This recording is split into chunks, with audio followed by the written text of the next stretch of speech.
Covent Garden, isang lugar sa puso ng London, ay tahanan ng mga teatro, mga tindahan, kainan at isang lumang istasyon ng tren.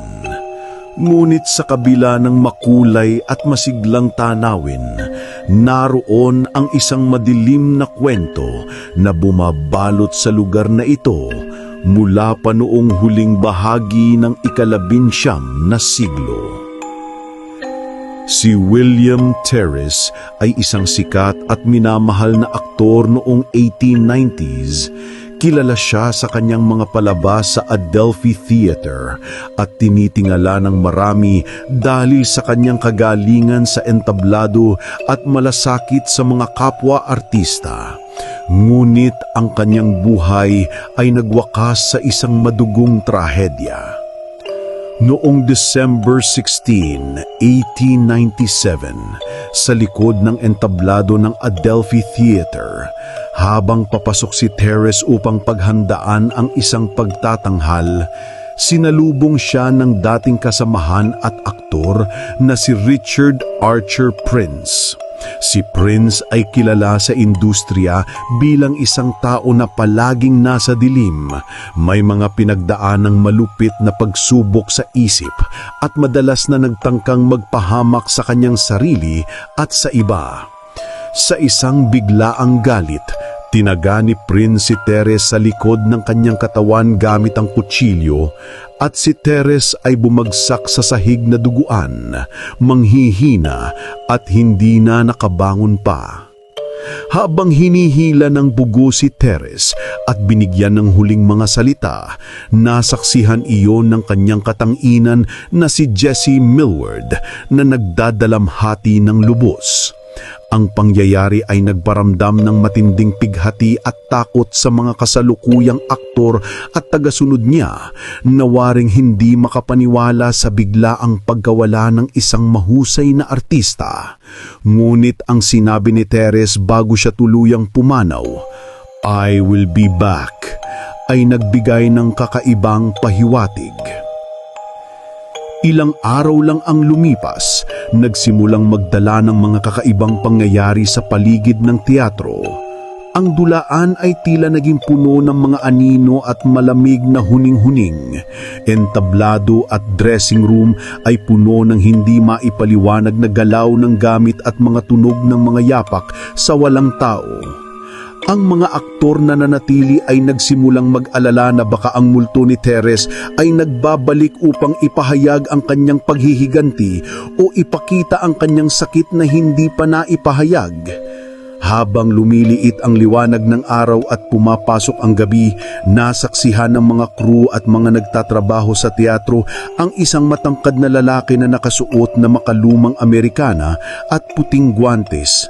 Siya ay tahimik na naglalakad at nagmamasdan, kadalasang lumilitaw malapit sa mga dressing room o sa mga pasilyo ng teatro. Madalas siyang makita tuwing gabi bago ang opening night ng isang palabas, at ang presensya niya ay palaging sinasabayan ng malamig na simyo at biglaang pagbago ng temperatura. Sumiklab ang mga balita ng may mga empleyado ng Covent Garden Underground Station na malapit sa teatro ang makapanigsukat na lumalapit at bumabati sa kanila ang isang misteryosong nilalang na nagmumukhang isang matandang lalaki na naka-Victoria na kasuotan. Ipinahayag nilang ito daw ay matangkad, may malungkot na mga mata at naglalakad na hindi naririnig ang mga yapak kundi para lang gumanti ng malumanan at takot lamang na pag-iiral. Isang lift operator ang nagkunwaring kinatatakutan ang presensya nito dahil parang nadaramdam niyang nabubulso ng malakas na enerhiya, ngunit hindi niya ito maabot o makita ng malapitan. May mga spiritualist na nagtangkang magsiyans na nagtala ng nakakabiglang mga kaganapan. Sa isang gabi, Pumutok ang mga ilaw, nagsimulang gumalaw ang mga gamit ng kusa, narinig ang mga kampanang umaalingawang sa katahimikan ng istasyon at tila may hindi nakakitang nilalang na nagmamasdan sa bawat sulok. Ngunit hanggang ngayon, wala pang matibay na paliwanag sa mga pangyayaring ito. Kahit sa mga modernong panahon, ang kwento ni Teres ay buhay na buhay sa mga tagamasdan at mga gumagalang sa Covent Garden. Sinasabing marami ang nakakita ng matangkad, maputlang lalaki sa gabi lalo na sa mga liblib na pasilyo at marami ang nakakarinig ng mga anino na bumabalot sa paligid. Ayon sa mga caretaker na tumagal ng maraming taon sa teatro, ang multo ni William Teres ay hindi lang isang anino ng nakaraan. Isa siyang bantay na nagpapaalala ng malungkot na kasaysayan, isang kaluluwa na hindi pa natatahimik. Hindi lang ito basta kwento ng multo, ito ay isang alamat na bumabalot sa puso ng kultura ng London. Sa bawat pagpapap ng ilaw, bawat bangungot ng mga aktor at bawat malamig na simyo sa gabi, ang pangalan ni William Teres ay patuloy na nabubuhay, na tila ba siya'y patuloy na nagpe-perform, hindi na sa entablado, kundi sa pagitan ng buhay at kamatayan.